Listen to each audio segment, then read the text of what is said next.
Well, good evening, everyone. My name is Ananya Sriramrajan. I'm a resident here at Crotona. I also work with, I assist Maria Parison, the director of the Crotona School, and on behalf of my colleagues, Annie Johnston and Rochelle Verral, I welcome you to tonight's program. Crotona is a special place for all of you who have been here and visited and so forth. We were counting this evening. How many people do we have from around the world? We have residents from 11 different countries, which is really something. So, and I think that everyone here is familiar with the atmosphere and how special this place is. So we're always thrilled when we get visitors and have programs like tonight's program.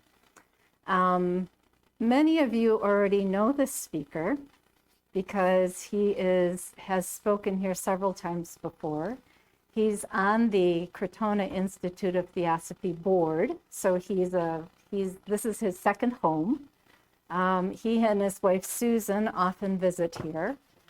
Martin Lederman, from what I've gotten to learn from him, and our I don't know, our friendship is sort of new. New, but I know you from years ago. Yeah. Yeah. But I've always found him to be a very, very warm-hearted brother. And he and his wife Susan, I mean, they're just the kindest people, very, very generous, very warm and inviting. And as you can see, I mean, he's got people from around the world who just love him and his wife. So Martin retired in 2019 from, which is to our benefit and actually to his as well, after 37 years in avionics engineering. So, and he's so well versed in what he talks about. And he can take very serious topics, such as this book, Self-Culture, which he's going to be speaking on. And he can break it down so that it's easier to understand. Not only that, he adds this sense of humor to his programs that just makes it a delightful evening. Even though you're learning something serious, you still have this lightheartedness beyond with everything that you're doing. So, I mean, we're going to be laughing tonight, but we're also going to be doing some serious studies. So I look forward to, this weekend's program. I hope all of you enjoy it, and there will be discussion later on after Martin speaks. So I'll hand it over to you. Thank you. The challenge now to make you laugh with this material. Well, we'll try. If you have any question, please online, type it on the chat, right? They already know that, okay. And Annie will relate it to me. If you have any questions, please raise your hand and civilize, right? And we'll address it anytime. Can interrupt anytime. I don't follow any script, so I never get lost. Isn't that something? Never get lost. So the topic for this seminar is based on the book of Self-Culture, and you all have the book. You studied it last night, right? Yeah. Minimum, you all get the handouts with the 15, right? And ideally, I left a space here for you to put some notes. And if you have a pencil and you want to put some notes there. So let's go to it. I'm not going to talk about Taimni, but about his book. I love Taimni. I study the Yoga Sutras. I love it. It's a very theosophical way of studying Patanjali. And I have read a couple more of his book. The Gayatri Mantra is beautiful. It's a masterpiece, etc., etc. I have some in Spanish and some in English, and he's just a wonderful fellow. Please have him in your library, whether it's PDF or real books. The book for tonight is it's called Self-Culture, and the subtitle is The Problem of Self-Discovery and Self-Realization in the Light of Occultism. Look at the key word in this slide: self-culture, self-discovery, and self-realization. So what I'm going to do throughout this weekend is to focus on main ideas, and we all theosophists here. We have some ideas of theosophy. Some people have been here 20, 30, 40 years studying theosophy.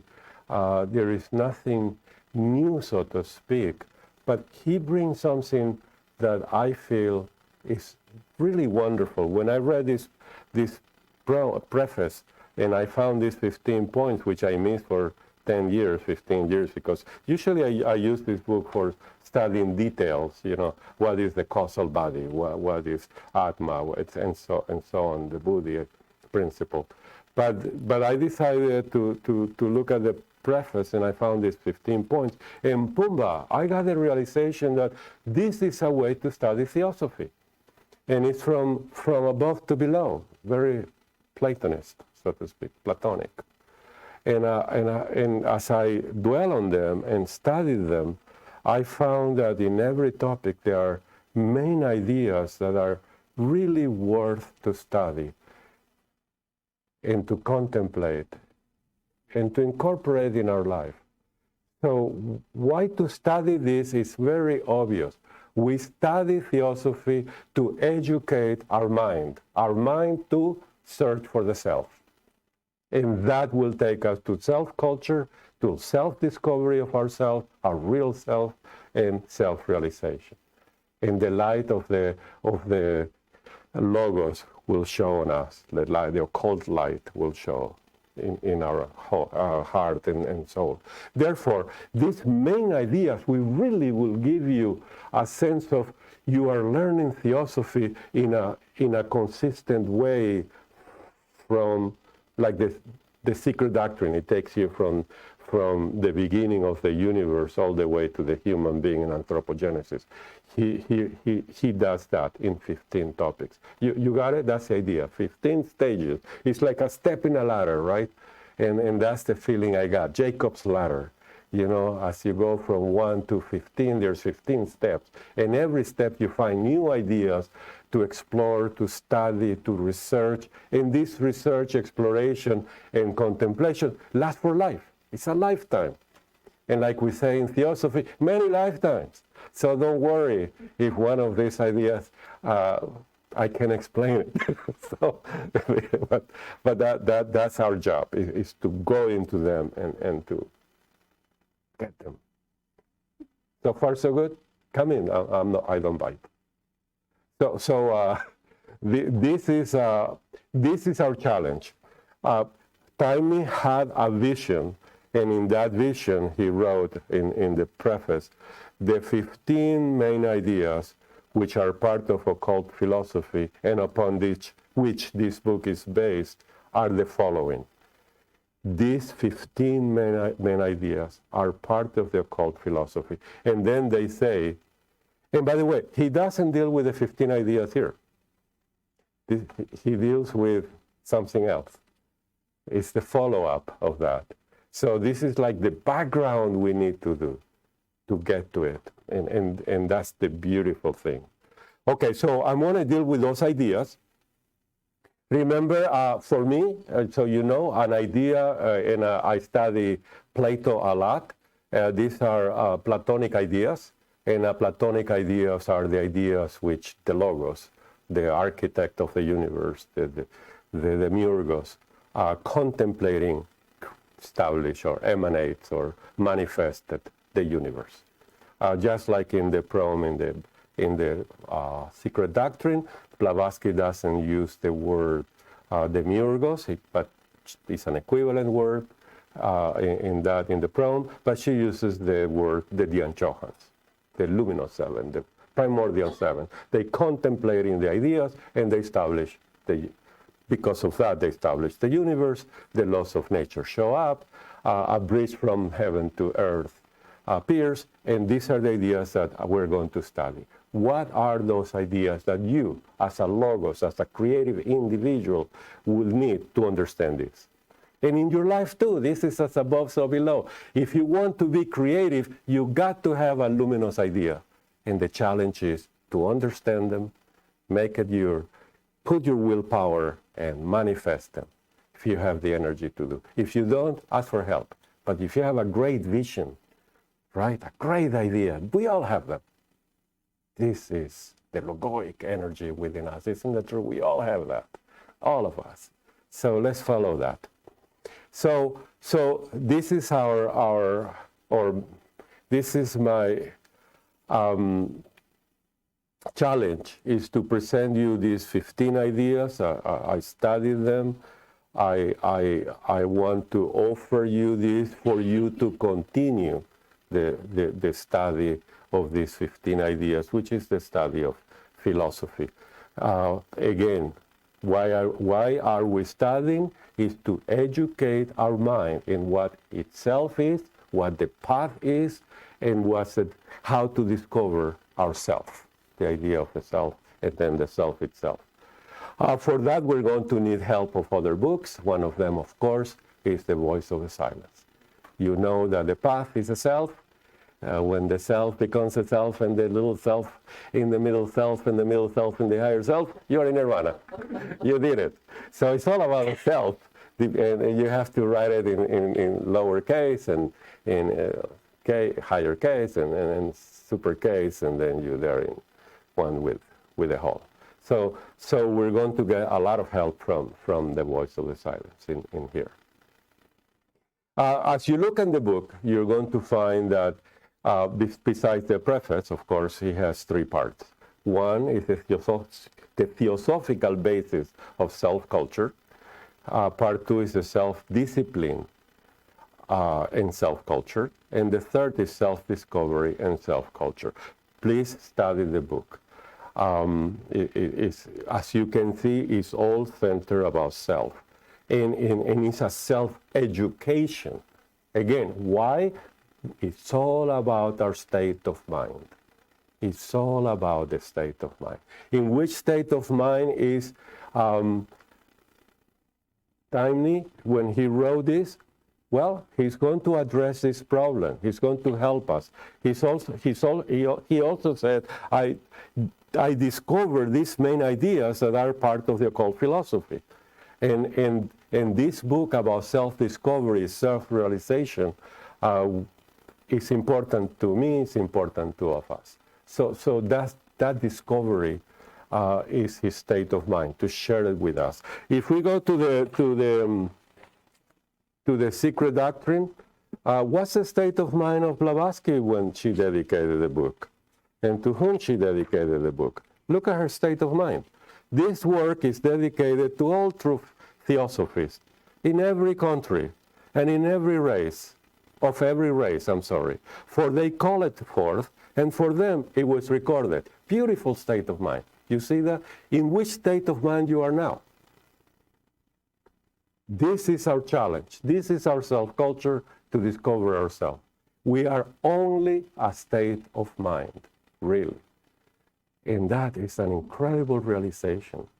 Like Blavatsky said in The Key to Theosophy, there are so many states of mind that it's impossible to define them. And that's why we have so many psychologists and psychiatrists with schools of philosophy and psychology and so on. We are who, in the state of mind we are in that moment. That is the state of mind. So I love Taimni's state of mind. Look how Blavatsky, throughout her books, the dedication changes. At the voice, to the mystic, for the mystics, something like that. Isn't that beautiful? What state of mind she is in that? This is for the, and later in the preface she said, for the few mystics in the Theosophical Society. And that's very impressive. And that's all of us. We're mystics. We're mystics. Are we not? I hope so. So, the discovery of the self. In order to understand what the self is and what we need to, of course, study the vocabulary, theosophical vocabulary. And that is a humongous challenge, extremely difficult. Most of our time in theosophy we spend studying the vocabulary. And it never ends because the words represent ideas. The ideas, like Plato said, are luminous. It's radiant. You can give it a form, a shape. You can define them. So he gave us a method, and that method is in the Parmenides in his letter number 7. And Plato said, when you see an idea, discover an idea, get a name for it. Isn't that incredible? Get a name. Of course, I expanded that through theosophy. Get all the names that Blavatsky gave it to that idea. You know, Fohat, how many names Blavatsky gave to Fohat? So you write down all the names. You discover them. Discover the names. Get a name of the idea. Isn't that a good moment, a good beginning? Get names. Get descriptions. And here's what we fail. We don't connect those descriptions. And we get stuck with one definition, one caption from any of the books, and we say, for instance, Fohat is this. No, Fohat is just, that's one of the 400 million ways that Fohat can be described because it's a luminous idea. It has no form, no shape, no reality that we can handle, but expresses itself in many ways. This is what Plato is telling us. Get the name, get the description, and then get the function. Get the function, how it operates in the universe. Isn't that beautiful? Name, description, bless you, and function. I added then, get an image, get an illustration, continue the research, put it all together. He said, put all that together, and from the parts you make a whole, like a puzzle. You see it? You get all these parts. And then you make you finish your work. And when you finish, your mind will say, I can integrate that, I see what Fohat is. And Plato said, that's intellectual. That's not what it is. And then he gave us what Plato is at best. When you gather all those pieces and you put them all together, you only have the whole of it. And please study that well, contemplate that well. And when you contemplate that and you can see the most brilliant light of being, you have the one. And you arrive to the one. And that you cannot describe. And he said, I never wrote about that. Because there are no words for that. Pure light, okay? So this is our challenge. So our challenge is to understand the theosophical vocabulary, and we start and we end knowing the sevenfold constitution. I hope you know them, and because that's a full hour to study them. This is from the Secret Doctrine, and you know in theosophy, Blavatsky gave us the sevenfold constitution. We don't find that anywhere else. She gave us correspondences to Plato, correspondences to Vedanta. Here is the correspondence to Vedanta. Here is the correspondence to the Taraka Raya Yoga. She writes this correspondence to the Egyptian Book of the Dead, and so on. But nobody says they are sevenfold, and here they are. This is Blavatsky. She gave us the Kabbalah way and the Gnostic way, but it's all about correspondences. So on the left of this chart is the theosophical way that was written in the esoteric Buddhism by Sinet, and it's from the physical body to Atma, and I have another slide about that. I have the reference in the Secret Doctrine if you are not too adept in it. The last 3 lines on the piece of the Secret Doctrine that I brought in here, it says, these 3 upadis, or vehicles, these are the Shtula upadi, Shukshmopadi, that is written in many ways, and Karonapadi. Upadi are vehicles. Look at this, what she says. These 3 upadis can be separated by an adept without killing himself. He cannot separate the 7th principle from each other without destroying his constitution. Interesting is there is a myth or there is a saying that Blavatsky left a principle in Tibet, remember, by the master, which is saying here that that cannot happen. So this is a good myth. Yes, tell me. So the three are more or less body, mind, and spirit, Mm-mm. and they can be separated by the adaptive. But No, they are not body, mind, and spirit. I'm sorry, Susan.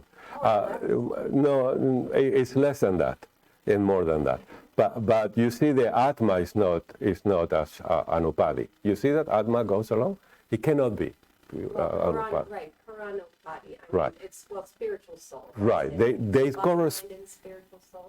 Yeah. So they're like the three souls, more or less, but that's not true either. But we have the astral body, the astral soul, and the causal body, for instance. And the best thing to study for these three upadhis, theosophically speaking, is the dialogue between two editors. And she defines them, describes them, names them, illustrates them, and give a function of all three, in life and after death. So, and that's the beauty of it. So this is very impressive. In the Key to Theosophy, we also see that the use of the word self and ego is very important. And this is what Taimni is referring. Two main ideas, higher self and lower self. And the higher self is Atma. You see that? Inseparable ray of the universal and oneself. It is God above. This is from the Key to Theosophy, right? Section 9. More than within us, happy the human being who succeeds in saturating his inner ego with it. This is the challenge, saturating. For that, we need to learn how to contemplate. Then we have two egos, the spiritual, the inner, and then we have the lower and personal ego, which she calls it later the lower self, is the physical man in conjunction with his lower self, you see that? Animal instinct, passion, it is called the false personality, and in the voice of the silence on the right side in yellow, I have a few quotes that is our guidance. The great law says, in order to become knower, that's what we want, to know ourselves. Of all self, look at it, all in capital, thou hast first of self to be the knower. To reach the knowledge of that self, that's what Taimni wants self-culture to educate our mind to discover the true self. Thou hast to give up the self, look how it's written, to no self, non-self, being to non-being. That is almost impossible to us. This is almost like, wow, this is where we're going, right? To go from the self to the non-self. That's what we're doing, right? And then in 56, the self of matter and the self, all capitalized, of spirit can never meet. There's no place for both in the same, in nirvana or moksha. 90, and now thyself is lost in self. We have worked our way to 90. I hope we all can work our way to 90. Remember that I used the voice of the silent that is numbered, because in our study group, when we say, open the page to and now thyself, takes 20 minutes to get there. So this is a blessing. 90, and now thyself is lost in self. Thyself unto thyself, merging that self from which thou first radiate. Here in 90 is the occult meaning of this. This is why we study cosmogenesis. That self from which thou first radiate. Isn't that incredible? We radiated from that self. To reach nirvana, one must reach self-knowledge. And self-knowledge is of loving deeds, the child. It's the child of the loving deeds. Self-knowledge. That's what we want. This is what Taimni is after. Find those ideas that will provide to the mind the knowledge that will find itself in the path from the lower self to the higher self. You see that? And then the most incredible moment happens in the voice of the silence, is enlightenment. Now, these days is very interesting because AI came into our life. Isn't that true? Robots that can do incredible things, right? Eldon Tucker has a famous, what he did, that he asked AI to produce a comment about Blavatsky and the secret doctrine. And it was very impressive, very impressive. So you have a machine, right? And you put all the knowledge, and now it's so intelligent. Isn't that true? It's artificial intelligence. It's going to happen. And it's happening. We're going to have a very intelligent machine. In fact, our cell phones are very intelligent. Siri is incredible. It's intelligent, and it's going to get more and more and more and more and more. And there's a big difference between that AI and us. When we arrive to full knowledge, the divine wisdom, the divine knowledge, which is prajna paramita in the voice of the silence, we have a choice what to do. The choice is liberation or renunciation to help others. Isn't that something? The machine knows he has no choice. That's a mystery. Isn't that true? We get there. We have a choice. We have a choice to liberate ourselves till the next moment in the cycle or to come back. What the machine has to unplug itself. That's it. It arrived to the limit. Cannot do anymore, and he knows he cannot do anymore. Doesn't have a monadic essence, a monadic impulse. Big difference. What is going? So don't worry about it. It's going to imply that's suicide. Those robots are going to commit suicide because they got to the limit, and they know that, but they don't know what else. The monadic impulse won't take them to the next stage, which is so clear in theosophy. Pablo, yes. But that knowledge from the robot don't have a consciousness. Right, the appearance. He has the appearance of conscience, right? Right. Right. But remember, we're talking about a machine that is feeding itself more knowledge and learning from experience and so on. So. Well, it's not like when a rabbi created the golem to do good things. Or bad things. No, only good things in the beginning. But what happened is when the golem get tired, he discovered he is tired, he reacted violently, he kill people, do... Right. Now, do you remember the best chase for the war, Kasparov? No, I never read that. Well, he played against the computer. Yes. When he what? He played chess. Oh, yeah, the chess against the AI. And he lost. He lost, yeah. And he got really mad. He got really, really mad. Well, again, they're going to do wonderful things with AI. We have to live with that. It's part of it. They're already talking, putting billions of dollars. But we have the monadic essence. They don't. Yeah. Oh, yeah. You see, that's the light that I was talking about. Thank you. So in 169 and 170, the way to final freedom is within thyself. Look at that self. So what's our task? Is to understand the self, find names, we hear the names, find descriptions, we have descriptions, find functions, we have functions, and just concentrate like the voice of the silence says. Remember, the second instruction in the voice of the silence is the nature of dharana. It's the key of the book. You want to hear the voice of the silence? Concentrate. So by now we should all know how to concentrate. If not, call me. And concentration in flow, when you flow with willpower, the concentration on an idea, and we all concentrate when we have problems. So we know how to concentrate, but we have to practice the spiritual aspect of it. That is to flow into the next stage, that dhyana, contemplation. When we contemplate in dhyana, incredible light comes in because we are we are nurturing ourselves from the light of the idea. This is what Plato said. An idea is full of light. In that light, you receiving it. We have an organ within us that can accept that light and turn it into knowledge. That's our higher mind. So incredible. So incredible.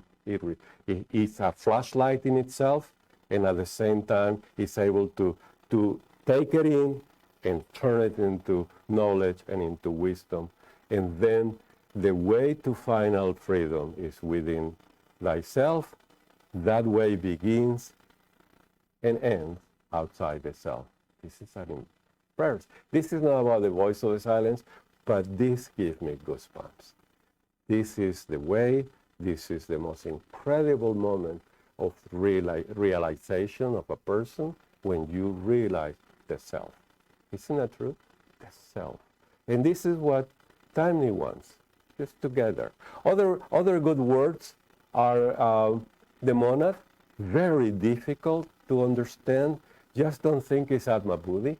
There's so much to it, so much about the monad. Do the same. Use the same technique. The name we have, monad, then get all the descriptions, which are incredible, rich, all the function, which is unlimited. Put it all together and contemplate the idea of the monad. Very enlightening. Okay? So these are the ideas that we need to concentrate on, dharana. Now, of the 7 aspects in the key to theosophy, we started with them in the way that it was depicted or tabled in the secret doctrine. I just want to concentrate on manas, because it's all about the state of mind. Manas, Blavatsky wrote, is a dual principle in its function. In the secret doctrine, she also said it's triple, because it has to think. So not only it's going to do what she says here, but it has to think. It has to reflect, and it's a mind, right? So it's really triple, so to speak. But it says here it's a dual principle in its function. Mind, intelligence, which is the higher human mind. And here's the key that please look at this and add it to your understanding of manas. Whose light, it's a flashlight in modern terms, idea. Is whose light or radiation, wow, links the monad. You already saw barely what the monad is. It's a lifetime, remember, to study monad. Don't think the monad has 5 lines in the secret doctrine. No. It's the most brilliant light of being, you know. It's just something that is magical. Tremendous idea, the idea of the monad. Imagine you are the logos and you have to establish this evolution. You need a monad. Will you have created a monad? No, because you don't know what the monad is. I don't know what the monad is. I have ideas about it, you know, so to speak, thoughts about it. It's very difficult. Whose light or radiation links the monad, great mystery, for the lifetime to the mortal man. Wow, look at that. Do you see that your mind is able to radiate and have light? And that ability, when you look at it, is able that you can look at yourself. This light allows you to look at every aspect, every step inside your mind, in every layer, lower or higher. So that path is illuminated by your mind, is ruled by your mind, and in every moment that you stop to look, it's your state of mind. Enjoy it. Enjoy the ups and downs of that, because you have the flashlight to look into it. Isn't that incredible? Nobody else. You're thinking, you're looking into it. You're not thinking, you're looking into it. You're taking something, you're looking into it. You're eating, you're looking into it. You're always in a state of mind, and you have the light shining on it. But it links the monad for the lifetime to the mortal man. Also, he says, the future state and the karmic destiny of men depends on whether manas gravitates. What is light? Is Fohat. What is Fohat? Magnetism, electricity, all that. So that light is also a gravitational pull that it has towards Kama Rupa. Kama is, we know here, is the seed of animal desires and passions, the center of the animal man, right? So it gravitates. Why it gravitates lower, downward? Because that's a stage of evolution that we are. No way out of that. We know that. We're very animalistic in many things. We have a great personality. We all very spiritual, but touch an aspect of your personality, and the tiger shows up. Oh, really? You criticizing me? So we are very, very spiritual till someone touches our karma. But that pull, that radiation really takes us down. It loves it. Love karma. We are meant to do that. We are in that stage of evolution. But also upwards to Buddhi, the spiritual ego. Remember to study all the selves and ego in the key to theosophy. In the latter case, the higher consciousness of the individual spiritual aspiration of mind, assimilating Buddhi, are absorbed by and form the ego, which goes into Devachan. And we're going to see what Devachan. So far, so good? Yes? The idea is to figure out how to use the flashlight to understand ourselves and to see the state of mind that we are. Yes, Annie?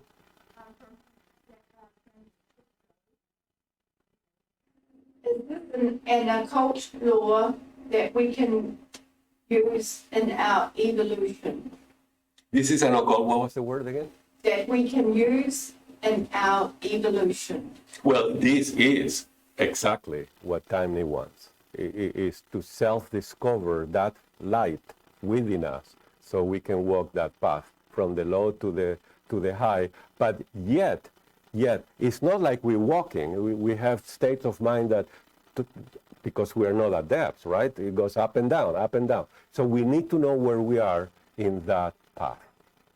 And therefore, this is exactly the state of evolution. It's all manas, it's all this radiance, it's all this light, it's all this pull. Feel the pull that you have to Kama, feel the pull that you have, the magnetical attraction to Buddhi.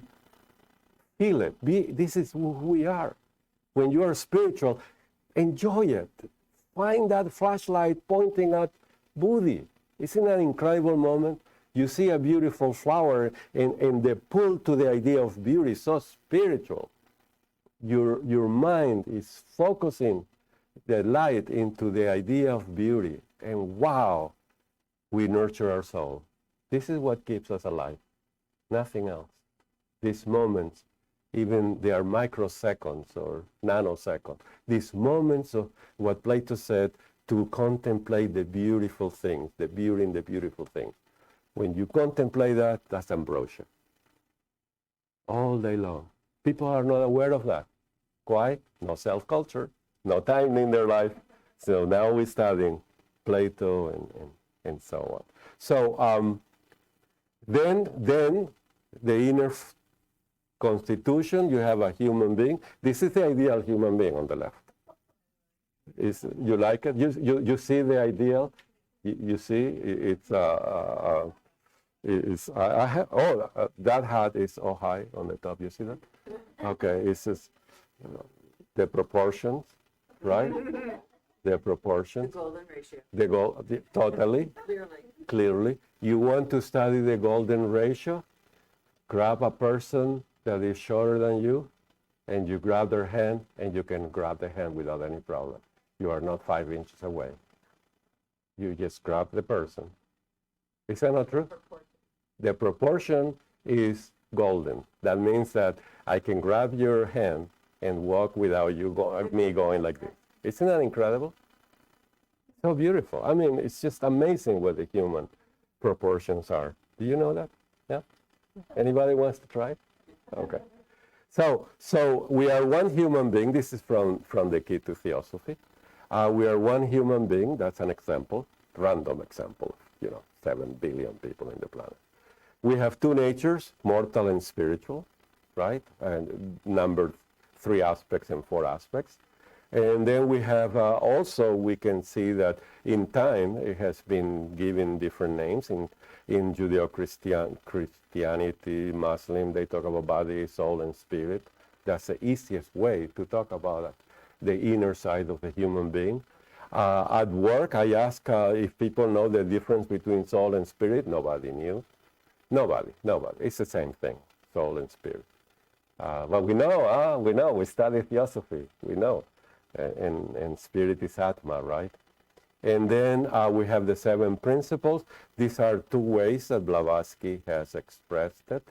The 7-fold in the Key to Theosophy, esoteric Buddhism, in the Secret Doctrine. And at the end, in the esoteric instructions, she added the auric egg.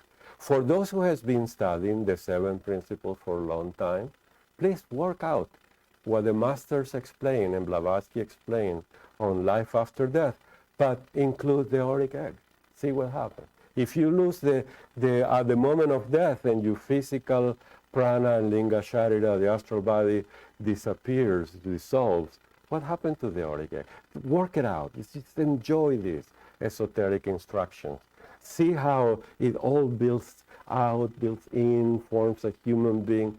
Enjoy the 7-fold constitution esoterically, because it was given to us. Not really, but they were published. So we have them. So we can do fun things with that and contemplate them. So they are there for us. Yes? If you just look at the Atma Manas, it looks like an angel. Ooh. Very, Yeah. very, very. Got the wings. Yeah, isn't that beautiful? Yeah. That's incredible. Yes. There is so much. That's one thing that in 1 second you saw. Imagine if you, Dharana, Dhyana, Samadhi. Wow, what you see here, the colors, the shapes. Okay, thank you. I need that. I need to learn that. Thank you. Let's go to Taimni. The first 3 points in Taimni, and if you cannot read them from where you are, it's here. And if you cannot read them, because this is size 10, if you cannot read them, you need glasses. So again, these are the first 3, right? And the main ideas is 1 principle, the universe, and the one all in its dual aspect. There are many more ideas. So what we're going to do here is, I'm not Taimni to explain this. I'm not an adept. I'm not Blavatsky to explain these incredible ideas in its fullness.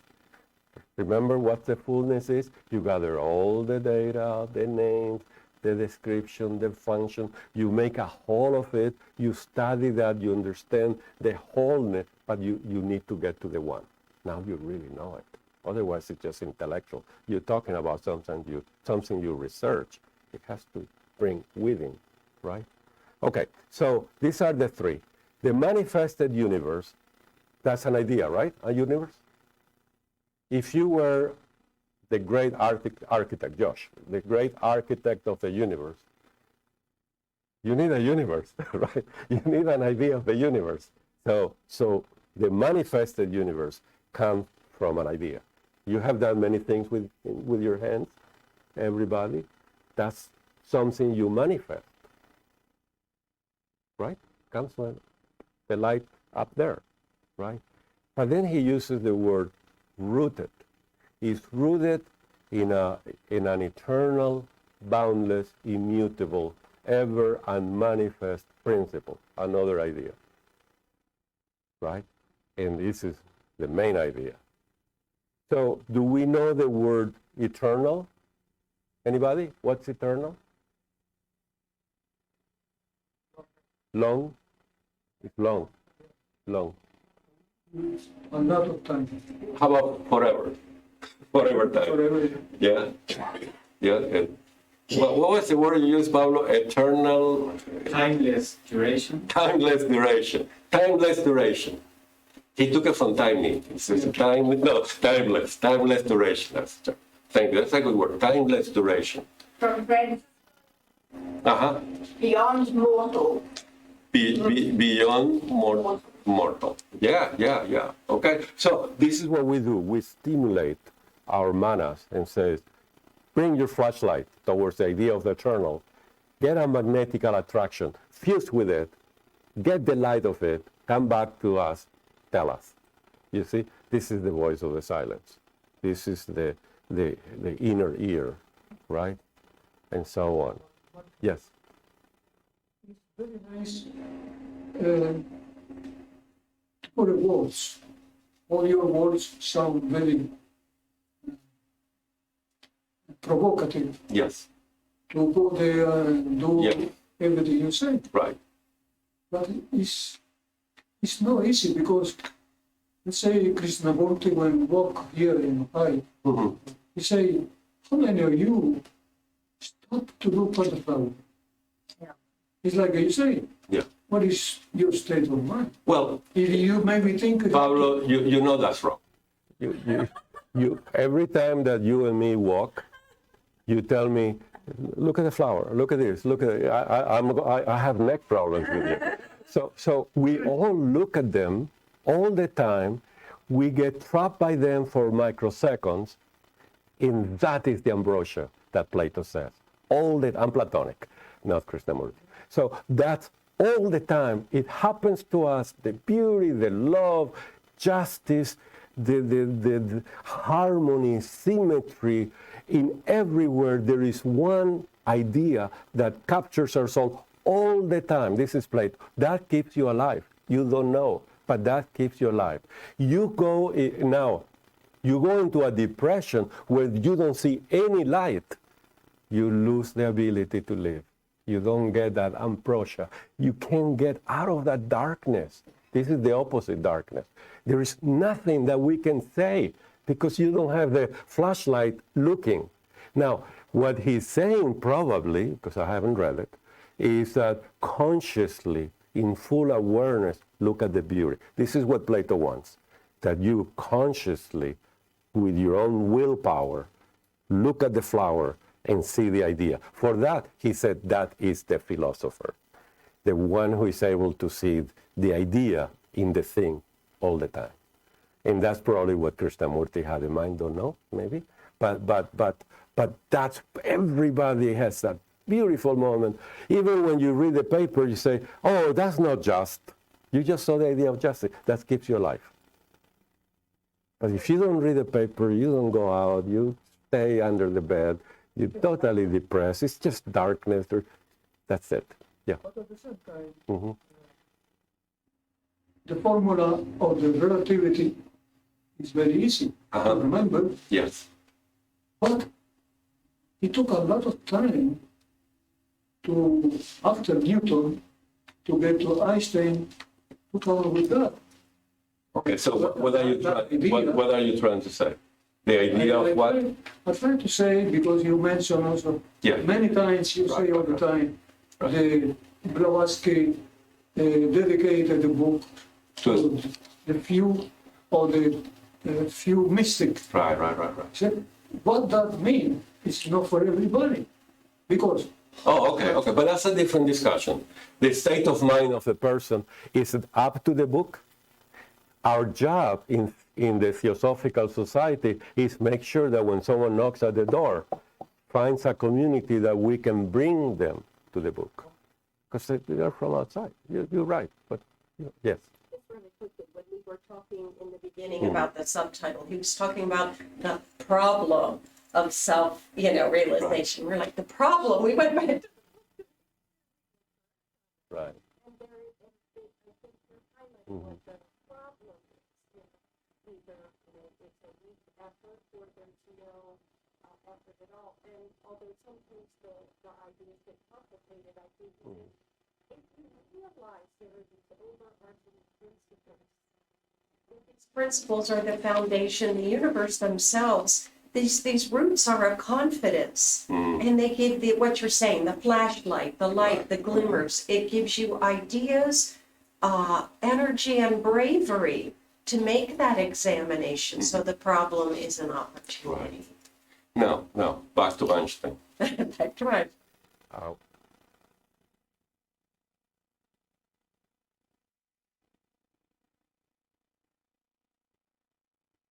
Forever.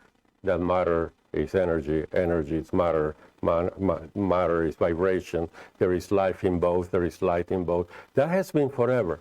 But what he discovered scientifically is an equation that has been proven right. The idea that time and space are together, that's an old idea. But the equations, the geometry, the modern science was not there in the light.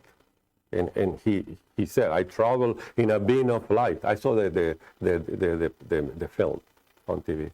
I travel in that beam of light, and I can see the properties of the light. It was a vision.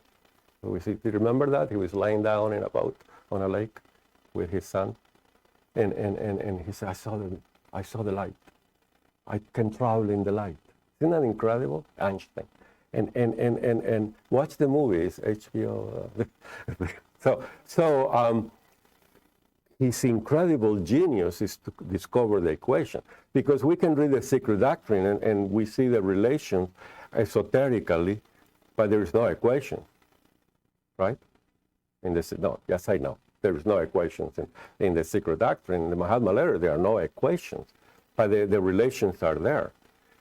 Time and space. For instance, when Blavatsky read Newton's idea of gravity, she said, that is wrong. In the future, they're going to see that this is wrong. It has some trueness in it. This is in section 3 in the secret doctrine. And she said, this has some good things, the relationship, but that's wrong. And of course, she didn't know Einstein, and he proved it wrong. Now Einstein is somehow starting to be proven wrong in some areas. This is science. This is not, in concrete, But the gravity laws and equations of Newton works from here to there. To go to Mercury, Einstein works, and so, but in the atom doesn't work that well. So we need to add more things. So again, you know what I mean? The equations, the formula, relation, the technology, application, and all that. Science has advanced tremendously. More, in my opinion, that our study of the psychic powers and the latent powers in us. It's like everybody can talk about Einstein, can write a book. Yeah, not everybody. But I remember one time, Yeah. Einstein was with Oppenheimer, a very intelligent Yeah, person. his disciple. And Oppenheimer said to Einstein, "Sir, I don't understand you." And the answer, Einstein said, "How? Why? I talk very simple." Yeah, I know. that's sense. This is for Yeah. my point here is, you can pass the whole life, Right. teach the voice of the silence. Yes. Somebody could say, the few, Yeah. 1,000, Yeah. how many can get into that? Right. But that's our work, isn't it? It's a work of This is our work. The people who needs it, you have their books, you have the ideas, right? It's not the voice of the silence. It's Plato, it's Pythagoras, Yeah. it's, you know what I mean? Sankaracharya, it's Buddha. These teachings are forever. But to get into it, you have the possibility. Let's leave it like that. This is not a personal discussion, okay? But you know what I mean. So it's true. You cannot go into Hyde Park and go with, these are the 15 ideas. Forget the Bible. And have you been in Hyde Park where people get the Bible? You stand next to them, 15 ideas, only 15, just 15. You don't have to read all these biblical things. Well, you go nowhere, right? We agree on that, right? Okay. But if you need, we have this. So let's look for ideas. Manifested universe is one. We need to understand what the universe is, not just physically, but metaphysically. We need to know what eternal is. What is boundless? No limits, right? And that means in space what? On and on and on. It's forever, right?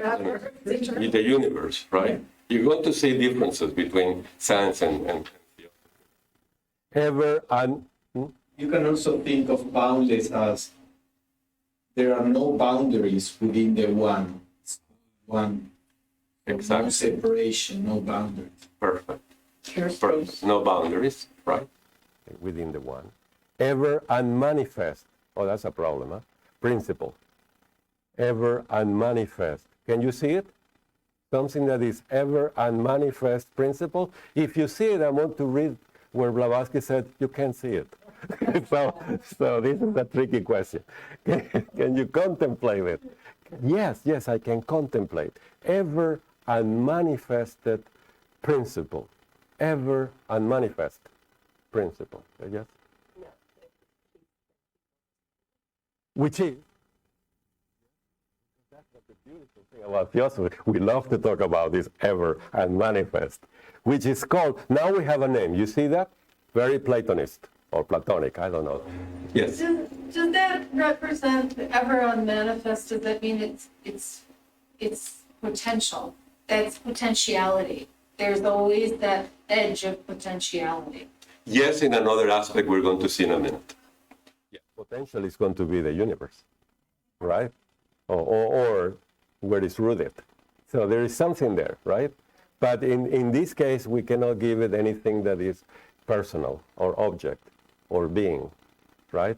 We have to keep it as a, yes.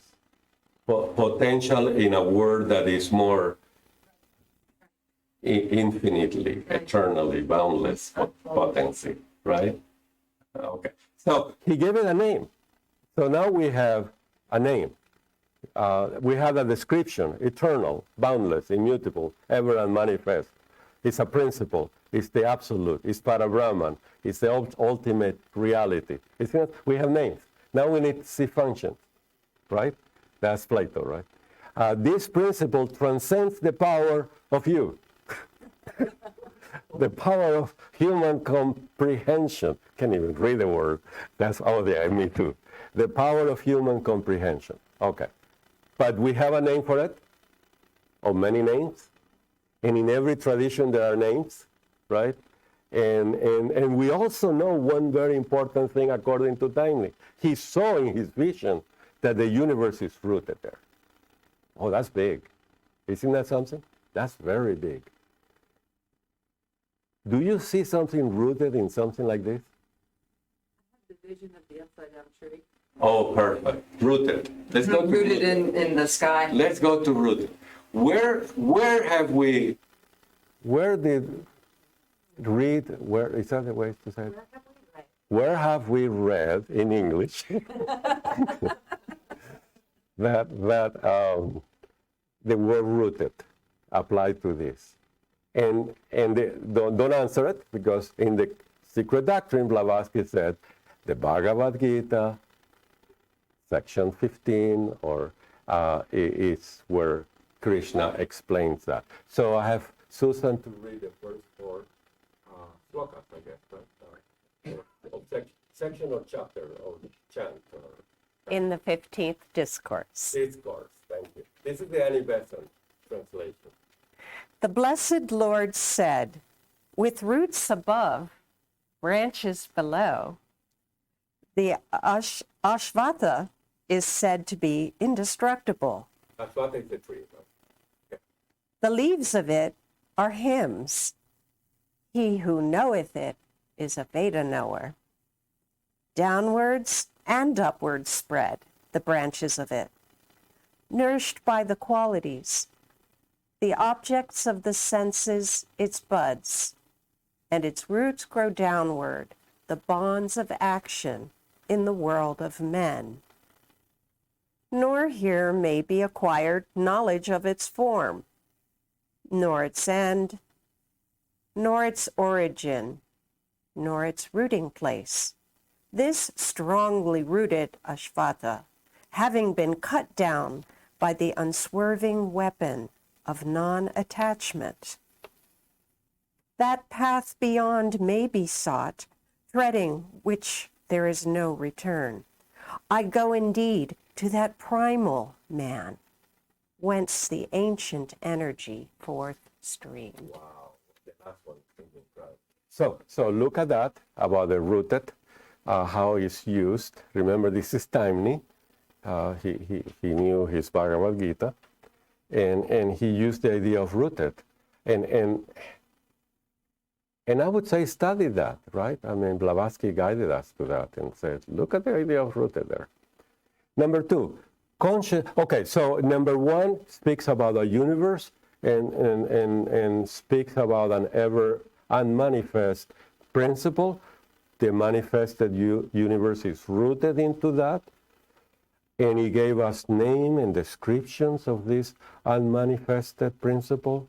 And it's a good beginning to start theosophy. Do you agree? Which is the same beginning Blavatsky used in Cosmogenesis, in the prompt. So this is very cool. Number two. Now, look at it the way I saw it to see if that helps. That these are steps, right?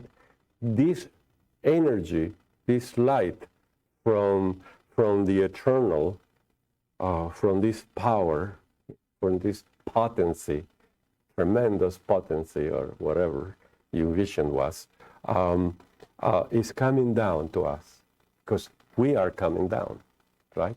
This is like the Jacob's ladder. Remember that incredible vision?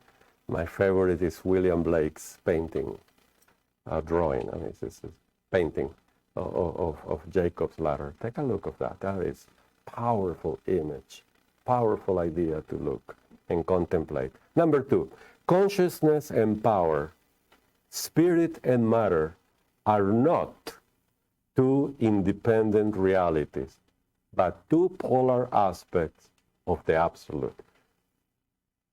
What is the absolute? The ever unmanifest principle, also called Parabrahman, ultimate reality, is eternal, boundless, immutable. They are more adjective, if we want to, in the secret doctrine, like ever present and so on. But here it says there are two polar aspects of the absolute. Look at how oneness we were in the number one. And now we got two ideas, consciousness, power, or spirit and matter. You see that? The duality start moving in. This is where Blavatsky said duality pervades the universe, right? They are the first products of differentiation and the basis of manifestation. In this number two, being the main ideas, consciousness, power, or spirit and matter, those are the ideas that we need to research. How? Names, descriptions, functions, make a whole. Now you know the second logos. Isn't it true? The first duality. But they are not two. They're polar aspects of the absolute. Polar aspects. Polar aspects. Two poles. What is that keeps them together? Must be a power there. And what's that name? Fohat. Okay? Fohat, the pronoun. Number three. From this triad, all the numberless universe. What is a triad? Consciousness, power. Are you counting? Okay. I have a triangle next time. Okay. From this triad, look at the triad. Figure out a triad. In the bottom, what do we have? Consciousness and power. In the top is the absolute, right? Polar aspect of the absolute. Correct? You have a triad. Do you see the triad? This is something we need to contemplate too. Yes. So interestingly, literally, we have 1, 2, and 3. We have the Yeah.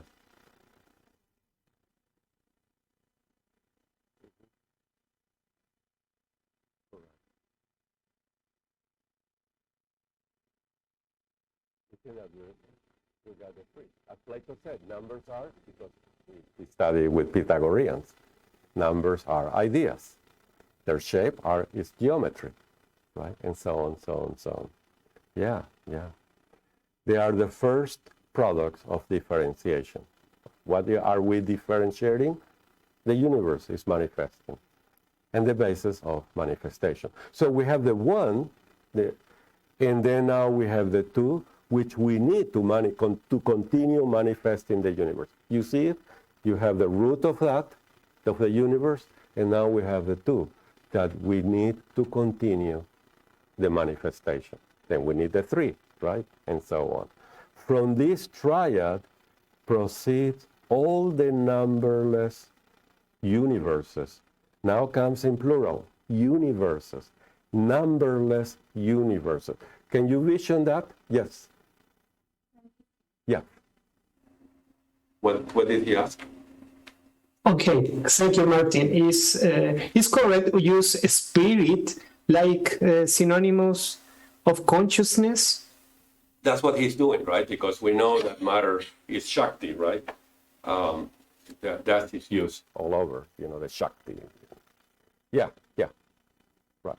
Now, again, when you describe in words, when you give a name to that duality, there are many ways to express it. When I look at him, do I look there? I look there, right? Yes, thank you, not there. So Francisco, yes. When we are in this duality, we need, and Blavatsky, this is the complaint she has with Subaru in his lectures. He says, when he talks about the logos, he doesn't say which logo. So when we say spirit and matter, we may be less than the first moment, but yet he's explaining that we have a duality once we depart or we move into the manifestation from the one. So more or less, but yes, consciousness and power here are equivalent to spirit and matter, even though they may be in different levels, right? And you can see those levels in the stanzas of Xian. For instance, the first duality that is presented in the stanzas of Xian is the eternal parent wrapped in her ever invisible robes. The second duality, totally fixed, is the father-mother, Swabhavat, and so on, so on. So, yeah. I think Francisco, he was talking. Oh, I'm so sorry, Francisco, my brother, I got you. No? Okay. Francisco, are we okay, or there is a follow-up? Thumbs up. We are okay. Thank you. Okay. Very good. Thank you. Then, from this triad, where Blavatsky uses, where does she use the word triad? You remember? The triad. The higher, the upper triad, right? So that's a good word, triad. Now, how do you count in ayats? This is very important because these are ideas. You counting ideas. A monad, an idea. The duad, an idea. The triad, an idea. This is Plato at best. Tetrad, an idea, which later on tetractys. But when you're counting below, you don't use tetractys for the lower four. You use quaternary, primary, secondary, tertiary, You need to learn what you're counting. These are ideas. You got to contemplate these ideas and then understand the meaning of how to express. Remember what Plato said. The creativity of the logos in us is expressed by words. You got to find the best words to express the best you can this idea. That is an excellence in your soul. So triads for the ayats, I call them ayats for the top, and aris, or something like that from the bottom. Look at the ideas. Train your mind to search for ideas, and then link names, description. You're going to find an incredible material by linking all this, putting out all as a whole, and then you have an object of contemplation. Please remember that, okay? So from this triad proceeds all the numberless universes which appear and disappear. We have another description and process of the universe. They appear and disappear in an endless cycle of Srishti, which is Manvantara. I look it up in the internet, and it's another word for manifestation of Manvantara, pralaya and dissolution. So that's the duality of the periodicity of the universe. Appears, disappear, manifest, and dissolves, so to speak. In the the birth of the universe is described in the secret doctrine in many ways, many ways, at least a dozen ways. And on the left side is in the prone, and it's on page 16, and there you have the Dianchohans contemplating ideas. In this case, it's the idea of the universe, right? And then Fohat appears, and it's the bridge that ties bonds or is the two poles, spirit and matter, and the manifested universe shows up, the laws of nature shows up, the fabric of the universe appears to be, sevenfolded, and etc. How that works? Well, the ideas are feminine, they're receptive, they're there forever, eternal. In the third plane of the universe, during pralaya, they are inactive, they have no light. And the moment that the Manvantara starts, the Anchohans, the primordial seven, contemplate. You see, you need to find a way to represent things. You see that blue broken line? That's obviously that is a state of contemplation of the Dianchohans. You see that? Yeah, thank you. Work with me. You see that? This idea that the Dianchohans contemplate is fully well represented there. See that? That's the mind of the cosmic ideation, right? And it has even an arrow, like pointing at the ideas. So the Dianchohans, which all of them are the third logos, that's Zeus, right? Also depicted as the dragon of wisdom, right? Then again, the line is in the secret doctrine, the primordial seven, or the Dianchohans, very early in the universe, they contemplate the ideas and they manifest the universe. So far, so good?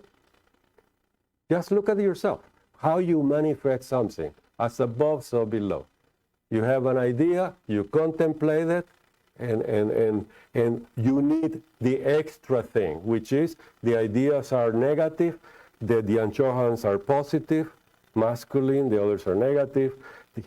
They contemplate the ideas, Fohat shows up. That's the lightning. The bridge is formed, spirit and matter, heaven and earth, and you have a universe. The fabric of the universe, laws of nature, and that's one way that is presented, very Platonic. It's in the Taimni, just like that. The only thing is that the great architect or the Demiurgos is portrayed instead of the third logos or the Dianchohan. In stanza 6, you have another way to see it. Look at this. By the power, Shakti, power of matter, right? The feminine aspect. By the power, Shakti is mind, right? It's not in the stanzas, not in the sloka. Of the mother of mercy and knowledge. This is the power of the feminine logos, right? It's female logos. By the power of the mother of what? Two description or attributes, mercy and knowledge. Feel it in you. You have that? You have that power of mercy and knowledge in you? Just work with me, Susan, yes. Yes, of course, thank you. Kuan Yin, the triple of Kuan Sha Yin, residing in her heaven. Remember, there are no heavens in theosophy. There's no hell. There is no heaven. This is a field of activity of the mother of mercy and knowledge. This, when you study the logos, the female logos, first is a one logos, then it's dual, and now you know the field of activity, the plane of activity. That's heaven in theosophy, or log. It's Guan Yin Chen. Guan Yin Tian, yes. Thank you. Fohat. Yes. Oh, it is. Oh, thank you. I don't know Chinese. I believe Blavatsky. I can research everything. But thank you. Fohat, this is our hero here, the breath of their progeny. When you link the breath, you will find in stanza 5 an incredible world that opens up with that breath.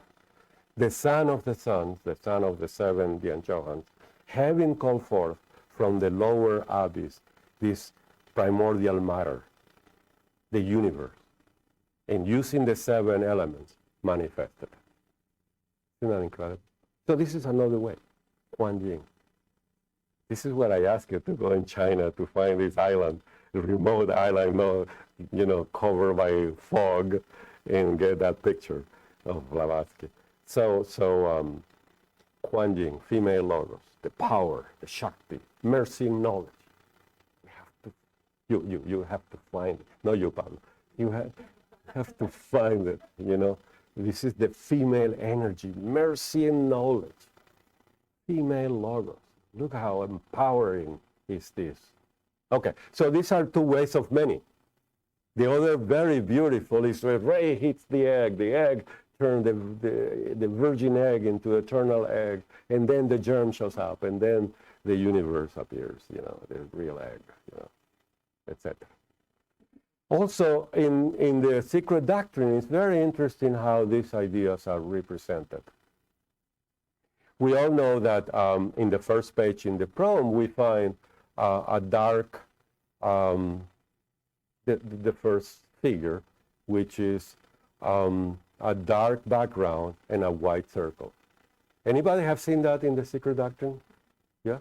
No, because she didn't depict it like this. She explained that in the first page. So, but she describes it. It represents cosmos in eternity. We know what's eternity, we already said. Yeah? We know everything. We contemplated it. We had enough time. And now it's eternal, right? The cosmos with a K in eternity. Before what? The reawakening. Remember what Taimni told us. The universe has this attribute. It's periodical. Manifestation and rest. He said dissolution. Of still slumbering energy, the one energy, right? The one logos. The emanation of the word in later system. In Spanish, in the Secret Doctrine, Francisco, the word is mistranslated as world. So cross it out in your Secret Doctrine and put the word word, or remove the L. It's poorly translated.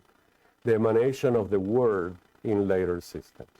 So you feel it, you see that representation. Remember what I said? You find everything you can about name, description, and function, and with description and function, you draw a symbol. To be a symbol, Plato says, you need to capture as much in metaphysical information to give you that idea. If I said, this represents the cosmos in eternity, oh, no way, But when you have something so old, a circle in darkness, that tells you something extremely important. Extremely important. And everything is captured in that. So, an object of meditation. What do you want to get from it?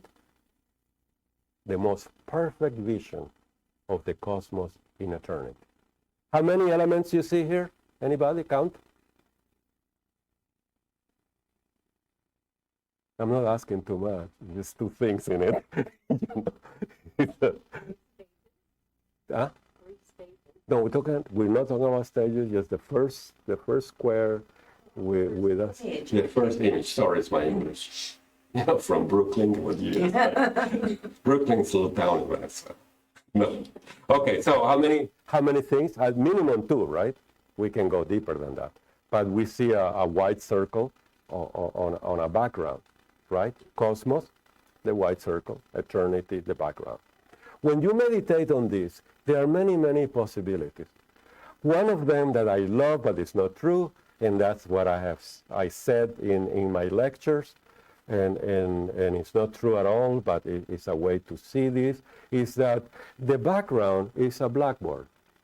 Because the eternity doesn't care who you are, what is drawn on it. The blackboard doesn't care what you draw. So she said that this eternity, this space, doesn't have relation with what's in it, right? Doesn't contact with it. So you draw it's an analogy, right? You draw a circle, a white circle, in a blackboard, and that's a good analogy of the background that doesn't care what's in it. I'm sorry. So the blackboard.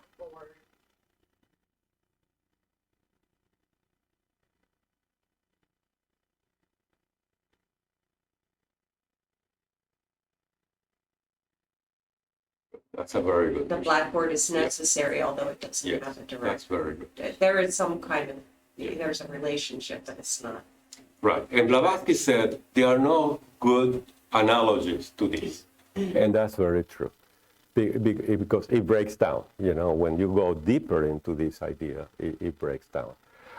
Another way you can see this is that the circle really is embedded in the blackboard. It's like etched in it, or it's part of it, right? This is one of the best ways to see it. The white circle and the black background are one and the same. But for our mind, we just divide them into two different objects. They are not objects. This is eternity. So the white circle and the black background are one and the same, so to speak. Why am I saying that? Because she also said that this circle has two properties. Remember that? The center is everywhere, and the circumference is nowhere. Something like that, she said. Plus or minus, or the opposite. We have to blame Hermes and Pascal and Descartes for the vocabulary. But the idea is that it's everywhere. So if it's everywhere, we cannot say it's here because there are no dimensions, X, Y, Z, that an engineer can say, it's right here, and I want to go there. Isn't that true? Also, one of the descriptions of this is eternal and boundless. The boundless extension. So it can be confined, even though it's a symbol, right? It has the most possible ideas embedded in the symbol to capture its symbolical idea. You understand? But it cannot have everything. Otherwise, we will have something that is luminous, like the Ark of Covenant. So luminous, you can't even go and see it. So when you capture something luminous, the true reality is luminous. It gives you the illumination, which means prajna paramita. So this is another. There are many. What I'm telling you is when you contemplate this idea, after you gather a lot of names, descriptions, functions of this, you will get flooded with light, and it's just incredible. Then we have the point. The point was always there, because there's no creator. It emerges, right? And another name we find for the Immaculate Disc, space and eternity in Pralaya. You see that? Word space is the greatest mystery of all. That's in the poem later on. Just think about space. Who created space? Why do we have space? Where does space come from in this universe?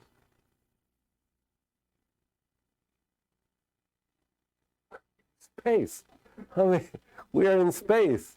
Are we in space or off space? Well, Joy Mills loves to say we are off space, right? It's all true, We're in and off at the same time. But space, who created the possibility? How was it made? Space. Wow. And then the scientists are really messed up because the space is moving, right? An inflationary thing. They're messed up because they're calculating. Someday they're going to find a way to explain that. They have good theories, but I'm not growing. The space is growing. So why you're telling me I'm growing when, well, I'm really growing. If you saw me last year and now, yes, I grew with the space of the universe, right? But we're not growing because of that. It's because of the croissants. Sorry, Media Lunas. They won the World Series. But the point is, Thank you. So the point in the Immaculate Disc is, it is the point in the mundane egg. She gave another name for the circle. You see that? The point in the mundane egg. That opens a whole world of research. The germ, another world of research, right? Of contemplating why the idea of germ associated with the point. Why the idea of the mundane? Where was it used, the mundane egg, in ancient tradition to describe this? Within the latter, which will become the universe. Now we know symbolically where the universe comes from. We don't know scientifically, but we know symbolically. The all will become the universe, the all. So we have the one point, now becomes the all, the one all later on, which is boundless, periodical cosmos. This germ being latent and active, periodically and by turns. You see that? This universe now is the one all, is boundless, is periodical, and at the same time is eternal, and at the same time is boundless, and at the same time is periodical. So the two main ideas we have to put together in our soul is eternal and is periodical. You can look at it in eternal, you can look at it from the other side, it's periodical at the same time. And don't get confused, because if you speak of the universe as eternal, you are in another world. You are in the world of eternity. If you speak about the universe periodically, you are not looking at it eternally, but they are at the same time. You see, it's just incredible. Now, the most important part of the first page in the prompt is what's come next. The white circle is a universal soul, because there we came from, and to there we will go. This is how Taimni starts. This is what we're searching for. We're searching for the communion or union or the magnetical attraction that naturally we had within us to the universal soul, which in the voice of the silence, the word that Blavatsky used is alaya. And that is the greatest mystery of all. We came from alaya, the universal soul, and we're going back to it. In the middle it says, it is on this plane that the manvantaric manifestation begins, for it is in this soul that slumbers during pralaya the divine thought. And it lies concealed the plan, right? The idea of the future cosmogony and theogony. It is the one life, eternal, invisible, omnipresent, yet without beginning and end, yet periodically in its regular manifestation. So when you apply the word eternity, it's one.